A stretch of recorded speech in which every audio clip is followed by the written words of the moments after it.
Out on the Outer Cape, the beauty is undeniable, but so are the barriers. Rural life here comes with challenges most people don't see. Limited services, long distances, and disconnected systems never built for the people who live here. When COVID hit, those cracks widened, and what was already fragile began to break.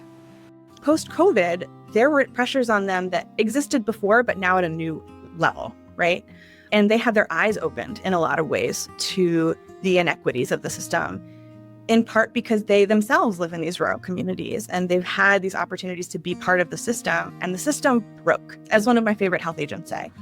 You know, we were doing it backwards for a long time, and then COVID came and it broke us. Public health funding is tied to population density. On the ground, people and organizations often work in isolation, without coordination or shared support. And the data rarely reflects the daily reality of life on the Cape. That's also really, really key, I think, in this community in particular, because there's such a misunderstanding around the levels of wealth that it can be really frustrating, even hearing from people who work in the same county. It can be frustrating to hear those folks discount the needs of the Outer Cape.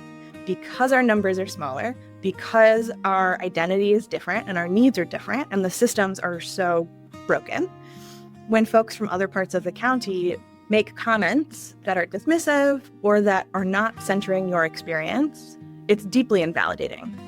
And that is driving people further into the silos, right? Trying to solve problems that will work across the entire Cape or the entire Cape and Islands. In response, Outer Cape Community Solutions emerged as a grassroots effort, creating space for honest collaboration and much-needed connection across towns, roles, and sectors. One health agent in particular who can speak really well to this, and I have a quote I'm happy to share. So this health agent came to an open forum meeting and was blown away by the number of people on the call, by the number of agencies on the call that she didn't recognize. When I say the silos run deep, I mean deep. What began as simple conversations became a coordinated effort, bringing people together in a space where they discovered they weren't alone, where their struggles were seen and understood, and where common ground sparked a collective will to turn fragmented work into shared strength. Today, OCCS connects 77 partners, from grassroots nonprofits to municipal leaders, to address food insecurity, transportation, youth mental health, and vaccine access. One of those partners is Truro Community Kitchen. All of those little kitchens right now, Truro Community Kitchen, for instance, they started a meal delivery, free meal delivery for Truro residents every Tuesday, and it exploded.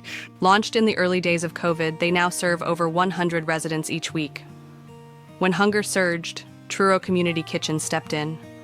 What began in crisis is now a cornerstone of care, offering nutritious meals, no questions asked.